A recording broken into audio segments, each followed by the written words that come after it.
Apa sih yang ditakutkan dengan mobil bekas banjir? Plat seperti ini, nah ini dia akan menjadi kayak gini, pengereman kayak gini. Ini trompol itu juga berkarat parah. Itu mengerikan sekali. Dari sana. Mengerikan ini. Patah ini Mas ya? Nah, ini udah kena monokoknya. Nah solusinya gimana kalau udah kayak gini? Assalamualaikum warahmatullahi wabarakatuh. Sobat Apidia, selamat sore dari bengkel AHA Motor Yogyakarta. Bengkel kesayangan kita. Bengkelnya mobil Nissan boleh, mobil Honda boleh, mobil Suzuki, Toyota. Silakan datang ke sini berhubungan dengan Mas Hardi dan diskusi mungkin apa yang mau diperbaiki oleh Mas Hardi atau diskusi awal dulu yang tidak berat di pekerjaan awal ya. Sobat Apidia mungkin ingin bertanya, Mas Hardi, ini mobil saya kenapa? Nah, kita langsung tanya aja Mas Hardi. Assalamualaikum warahmatullahi wabarakatuh Mas Hardi. Waalaikumsalam warahmatullahi wabarakatuh Pak Taufik dan juga Sobat Apedia. Iya, apa kabarnya Pak? Alhamdulillah Mas Hardi. Nih, sore-sore kita buat konten sebelum bubar. Oh iya. Ya kan? Gimana Pak? Iya. Mas Hardi, tadi Mas Hardi hubungi saya ada konten bagus nih. Ya. Yang bagus yang mana ya? Jadi kita akan memberikan informasi dan jawaban. Kenapa banyak inspektor mobil yang mengatakan, oh ini bekas banjir, ini bekas banjir gitu. Apa sih yang ditakutkan dengan mobil bekas banjir? Apa sih? Kan cuma banjir aja kok. Gitu ya? Cuma air doang. Iya, cuma air mobil doang. juga dicuci. Nah, ternyata bukan itu Pak Taufik. Ternyata yang dikhawatirkan adalah serangan air dari dalam. Jadi mobil itu kan memang bagian luarnya ada coating, ada cat, ada anti karat itu. Tapi ternyata bagian-bagian yang tidak di coating itu adalah bagian yang dalam. Nah, kalau air sudah masuk ke bagian dalam itu dia bisa merusak dari dalam. Contohnya apa? Contohnya rapuh, contohnya karatan, contohnya sampai ambrol. Nah, itu terjadi pada mobil ini yang sudah kita tutup plat nomornya. Ini Pak Taufik. Ya. Jadi mobil itu dia kenapa kalau teman-teman suka ngeceknya di sini. Buka pintu, kemudian dilihat di area kolong. Di area kolong sini atau di bawah setir sana atau di bawah jok. Ketika dia ada bekas-bekas karatan yang dia tumpukannya itu banyak, maka dia akan disinyalir bahwasanya itu mobil bekas dari banjir. Dan juga laka juga seperti itu. Kenapa? Nah, karena memang di bagian-bagian sini kan ada plat-plat ini yang dia menyatu itu dengan cara las titik robot, Pak. Nah, kalau misalnya dia beberapa bengkel yang menggarap accident atau banjir itu dia tidak, pengelasannya tidak baik, maka itu pengelasan dan juga air yang masuk ke dalam sana itu akan menambahkan kerapuhan dari besi itu sendiri, Pak. Nah, nanti besinya kalau rapuh gimana tadi? Ya kita kayak naik mobil yang dia nggak paten, nggak kokoh. Kropos gitu. Ya? Kropos, iya betul. Kayak ini misalnya Pak, kita bisa saksikan mobil ini adalah contoh mobil bekas banjir, ya gitu. Nah, ini kalau kita lihat di sini Pak, efek dari banjir itu dia tidak langsung ya? Iya, dari sisi luar ini mungkin catnya masih kondisinya bagus, tapi ternyata dia dari sisi dalam. Nah, karena dia terserang dari kalau bumper kan plastik, ini aman. Tapi kalau plat seperti ini, nah ini dia akan menjadi kayak gini, kropos dari dalam, kayak gitu. Belum lagi kita bicara masalah pengereman kayak gini. Ini trompol itu juga berkarat parah, kayak gitu. Belum lagi dari sisi bodi bagian dalam. Nah, ini dia kayak gini. Sasis itu Mas ya? Ya, ini udah masuk ikut monokok, tapi dia masih kategorinya yang terhubung dengan bodi, plat bodi. Dan di sini Pak, wah itu mengerikan sekali dari sana. Gitu. Jadi kenapa teman-teman pada nyarinya, oh kalau bisa mobil bekas jangan yang bekas banjir. Itu kalau banjir nggak bisa ditolerir. Mas Hardi, ini kan tidak langsung habis banjir langsung keropos kan? Betul Pak. Ini berapa lama sih bisa ketahuan kayak gini nih? Tergantung air yang masuk, tingkat keasaman, kemudian tingkat keasinan. Jadi semakin asin ya semakin cepat keropos. Air laut berarti? Air laut, benar. Apalagi kalau misalnya, mohon maaf, kalau mobil ini seringkali dipakainya di pesisir. Pesisir ya? Itu sangat rentan sekali terhadap yang namanya karat Pak. Jadi kita mendapati mobil-mobil yang dipakai di pesisir itu Pantura misalnya, itu terlebih kalau dia sampai kena air robnya. Oh iya, banjir rob ya. Itu contohnya kayak mobil ini, kayak gitu. Ini kita bisa saksikan sini. Yang lebih ngeri lagi adalah kalau dia yang terserang kaki-kaki depan. Ini kayak gini. Nah, kaki-kaki juga dimakan sama si rayap. Nah ini Pak, ini kalau kita saksikan betapa ngerinya Pak. Kenapa kita mengerikan ini? Patah ini Mas ya? Ini udah kena monokoknya. Monokoknya kena. Ini pun kita juga mau mengganti, ini agak ngeri juga nih. Kalau misalnya customer mau mengganti, nah ini kan dia kan yang terhubung sama pangkuan mesin yang di sini, Pak. Oh iya betul ya. Ini pun juga ada kropos, dan ini kalau kita ngelihat ini shocknya ini udah jadi kayak emping, Pak. Nah, ini dudukan pernya ini kalau saya gini kan, itu mengerikan sekali. Ntar lagi jatuh Mas ini pernya nih. Iya kan? Iya, Pak. Bentar lagi pernya jatuh. Mengerikan semua begini. Ini kelihatannya banjirnya agak tinggi Mas ya? Sampai ini kayaknya merendam mobil, Pak. Merendam ya? Karena kalau kita saksikan di dalam dashboard itu di bagian belakang dashboard itu udah timbul seperti ini, Pak, korosi seperti ini. Jadi mobil ini hanya tinggal menunggu waktu saja. Maksudnya gimana menunggu waktu ya? Kalau misalnya dipakai buat perjalanan jauh udah nggak bisa. Khawatirnya nanti kita lagi kecepatan tinggi, pas dapat jalan yang bergelombang. Nah itu kan bergelombang atau lubang. Nah itu kan dia spontan, dia akan terjadi yang namanya dorongan secara seketika. Ini perdamanya udah nggak begitu bagus, baik dari busing-busingnya maupun shocknya. Untuk itu ya kita coba untuk ngakalin dulu aja. Ngakalinnya gimana? Shock-shock yang masih bisa diganti kita ganti, member yang masih bisa diselamatkan kita selamatkan, diganti sebelum nanti terjadi yang namanya korosi atau patah di jalan gara-gara benturan seketika ya gitu. Tapi Mas tadi kan ini pokoknya kita ganti nih. Apakah ini akan menular ke yang baru? Kan ini udah kotor banget nih. Ya tentunya kalau untuk korosi kan kita tahu ya Pak ya, namanya karat itu bakalan menular. Karat itu besi, ditaruh di tempat yang karat dia kan tertular kan, itu tularan. Betul. Kayak gitu. Sehingga kayak gini ya kita hanya menunggu waktu saja. Kalau misalnya mobil ini dipakai kota-kota masih aman. Tapi kalau untuk dipakai luar kota sangat berbahaya sekali. Tuh sobat media nih, lihat nih. Ini berbahaya sekali nih. Tuh. Ya Allah.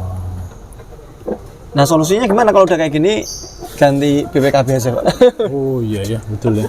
Mendingan ganti BPKB. Ganti unit. Karena kalau kita mau kita nggak tahu nih dalamnya ini yang seperti apa ya, di bawah karpet itu pasti ini di luar aja kayak gini. Dan tadi kalau kita melihat di dalam dashboard itu mengerikan juga, Pak. Nah, itu kemungkinan besar di bagian karpetnya itu dia udah di bawah karpet itu udah kena korosi juga. Kayak gitu. Sehingga ya kita nggak bisa janji banyak ke customer untuk kasus kayak gini. Paling kalau misalnya customer mau ganti yang utama-utama tuh kayak membernya, shocknya, lower armnya, 3 item ini yang bersinggungan langsung dengan ban atau roda. Ya, itu, Pak. Membantu sedikit ini ya, apa? Lebih aman lah ya. Lebih aman, benar. Tapi masalahnya penumpangnya itu loh Mas. Iya, penumpang di dalamnya itu kan ini kalau misalnya airbagnya 7 sekalipun ini tetap remuk, Pak. Kalau terjadi mohon maaf accident gitu ya. Ini tetap sampai sangat mudah sekali terlipat mobilnya karena kondisi bodi sudah memprihatinkan. Ini sampai bawah-bawah loh sobat TPD nih. Ini kalau sempat bisa ini nerawang. Nah, tuh. Tuh. Mengerikan. Nih, lihat lah. Tuh.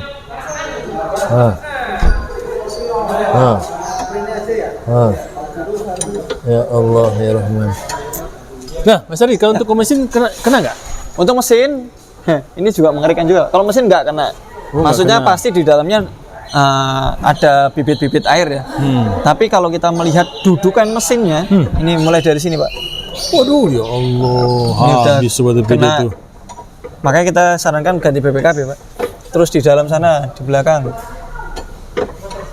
Tuh. Nah. Ini pasti di awal nggak kelihatan ya Mas ya? Habis kena banjir? Habis kena banjir itu tidak terlihat. Hanya yang mungkin terlihat ada tumpukan lumpur, itu pasti ada. Tapi kemungkinan besar ini karat-karat ini kan terjadi karena lumpur yang tidak segera dibersihkan, Pak. Sehingga kan terjadi endapan toh di sana. Akhirnya karena terjadi endapan, terjadi karat, terjadi korosi, akhirnya menggerogot itu. Udah kayak kanker aja mungkin ya. Iya, betul. Yang terjadi di tubuh sehingga dia menggerogoti kemana-mana. Tapi mobil kayak gini Mas masih bisa dijual per pretelan gitu ya? Atau ya, gimana menurut Mas? Masih bisa nggak ya? Kalau yang kayak gini paling kita Kalau misalnya di pretelling gitu ya, paling yang utama adalah mesin. Mesin ya. Kalau kan mesin kan aluminium ya, itu beberapa dia tahan terhadap karat, sehingga dia masih bisa dipakai. Manifoldnya juga yang terbuat dari plastik, bumper yang dari plastik, ya. kaca-kaca itu masih bisa dipakai. Lampu masih bisa dipakai. Tapi kalau yang udah kena monokoknya dan itu kan rangka kan, Pak. Iya betul. Itu nggak bisa diselamatkan. Dan sangat apa namanya resiko. Sangat resiko menggunakan, kalau misalnya kayak tadi Pak Taufik sampaikan ya, bahwasanya karat itu menular. Nanti item yang ini dipakaikan ke mobil yang lain, kalau misalnya dia ada bibit korosinya, itu akan menjalar. Baik, ini tidak bisa dibersihkan dengan anti karat ini. Ya. Kan anti karat Pak, bukan nyembuhin karat. Iya ya, anti karat ya. Jadi belum berkarat dikasih anti karat. Tapi kalau udah kan berkarat, sekarang ada yang ini Mas, apa? Yang laser itu loh, Mas. oh laser itu. Listrik. Ya kalau semuanya karat gimana? Hilang nanti mobilnya seret gitu. Udah gak ada mobilnya. Kayak gitu Pak. Ya, jadi gitu teman-teman ya. Video dari konten ini membuktikan bahwasanya betul apa yang menjadi momok dari orang-orang yang ngecek mobil second. Kenapa nggak boleh bekas laka, kenapa nggak boleh bekas banjir? Karena apa? Efek dari bekas banjir sendiri itu dia mengakibatkan korosi yang sangat memprihatinkan seperti yang terjadi di mobil ini, Pak. Mas Ari, pertanyaan terakhir. Bagaimana cara menerima ya? Ini nggak terlalu parah kok banjirnya kemarin. Ya. Nah, itu gimana caranya? Jadi gini, kalau misalnya mobil itu udah terlanjur kena banjir, Ya, pernah. maka jangan ditunda untuk dilakukan pembersihan. Jadi cari salon yang menurut kita itu adalah salon yang terbaik. Jadi selain dia membersihkan sisa-sisa lumpur, jadi nanti kan lumpur itu kan dibersihkan Pak. Kemudian juga dikasih yang namanya anti karat. Jadi sekalian kan ada beberapa cairan khusus yang untuk supaya karat itu tidak timbul. Mungkin kalau tidak kembali gitu ya. tidak kembali kayak gitu. Kalau kita misalnya bahasakan semprotan WD, itu kan dia kan mengcover bagian kaki-kaki yang dia berpotensi terhadap karat. Atau mungkin kalau perlu di coating ulang kayak gitu Pak, supaya tidak terjadi karat dari sisi bagian dalam. Kalau bodi, yang jelas bodi cacat kayak gini bisa dicat ulang. Terus bagaimana dengan ketinggian? Bisa disebut itu kena banjir yang nggak terlalu parah lah? Ketinggian paling ya, setengah roda. Setengah roda mah itu kegenang itu Mas, bukan banjir itu. Ya namanya banjir udah beresiko Pak. Sehingga kalau kita bicara gini aja deh. Misalnya banjir itu kalau kita bicarakan amannya banjir adalah setinggi lutut. Atau jangan lutut. Sepaha. Tapi itu kan kalau misalnya dia pasif ya, air tersebut. Tapi kan kita tahu bahwasanya kadang kan ada kita di pinggir jalan, kemudian ada banjir itu sepaha, lalu ada truk lewat, yang terjadi adalah dada Pak. Betul. Dan sementara kalau kita bicara ini kan ada lubang pengisian angin. Bukan lubang pengisian, tapi lubang sedotan air ya. Nah, air ini kan dia kan posisinya segini, posisi mesin di bawahnya. Nah, ketika di sini sudah terisi air, maka air akan masuk ke manifold dan juga yang terjadi adalah water hammer. Water hammer itu masuknya air ke ruang silinder head atau ruang bakar, sehingga yang terjadi pembakaran itu bukan campuran bensin dan juga bahan bakar dan udara, yang terjadi adalah campuran bensin, udara, air. Nah, air ini akan dia memacetkan salah satu piston. Sementara kalau misalnya 4 silinder, salah satunya kemasukan air, 3 masih muter, nah ini akan menjadikan mesin jebol. Tapi kalau seketika set langsung mati, aman. Masih bisa di overhaul, dibersihkan. Tapi kalau salah satu dari keempatnya itu dia macet, sementara yang lainnya dia masih muter, nah itu yang membahayakan. Itu bisa mengakibatkan patahnya stang piston, yang terjadi adalah jebolnya mesin. Ya gitu Pak Taufik. Mas Ari, terakhir nih, ciri-ciri kita mau beli mobil bekas. Ciri-ciri bahwa ini bekas banjir apa? Di mana dicek? Dia udah dicat sama dia. Karat di bagian dalam dashboard. Paling gampang. Kita kan nggak mungkin Pak mau beli mobil bongkar karpet, ya kan nggak mungkin. Enak aja nih jadi beli ya. Kalau udah jadi beli nggak apa-apa. Jadi dilihat dari sini Pak biasanya. Ini kita akan buka ya. Nah ini. Dari sini langsung. Jadi teman-teman bisa memilih 2 titik yang paling cepat. Paling cepat ya. Itu adalah titik pertama di sini. Teman-teman lihat ke arah atas. Jadi di atas sana pasti ada bahan-bahan spare part steering column ataupun besi yang dia rangka untuk dashboard. Itu dia terbuat dari besi yang dia tidak dicat Pak. Nah, itu akan terlihat tuh di sana kalau misalnya ada karat yang bukan pada titik-titik tertentu tapi dia rata, maka dia bisa jadi terdampak air. Entah itu air banjir ataupun mungkin air salon kayak gitu. Di kolong ini juga sama, di kolong jok. Di kolong jok ya. Saksikan di kolong sana kalau misalnya dia ada karat, nanti kita lampirkan deh ininya. Foto ya. Oke. Dia akan terlihat ada karat, maka karat itulah yang menjadi indikasi bahwasanya mobil itu pernah Kebanjiran. masuk ke dalam air atau tenggelam kayak gitu. Dan juga bisa dilihat sebenarnya dari karat-karat ini dilepasin. Tapi kan kita kan yang namanya beli mobil second ini Pak, apa namanya, ya nggak etis juga. Iya, betul, kita mau bongkar-bongkar, yang penting kita 2 titik ini udah cukup sih. Terus kalau misalnya mau ngecek di area mesin ya buka tutup mesin, itu sebagai contoh-contoh. Kita nggak mungkin buka door trim. Kalau buka door trim kemudian buka dashboard, selesai, ketahuan. Langsung kelihatan ya. Langsung kelihatan. Tapi kita bisa ngintip sedikit-sedikit. Gitu Pak Taufik. Oke, baik. Terima kasih Mas Ardi. Siap, terima kasih teman-teman. Semoga kita, buat teman-teman ya, kalau yang mau beli mobil second, pastikan mobil yang dibeli tidak dalam kondisi bekas banjir. Itu aja sih sarannya dari video ini. Semoga yang sedikit yang bermanfaat. Assalamualaikum warahmatullahi wabarakatuh. Waalaikumsalam warahmatullahi wabarakatuh.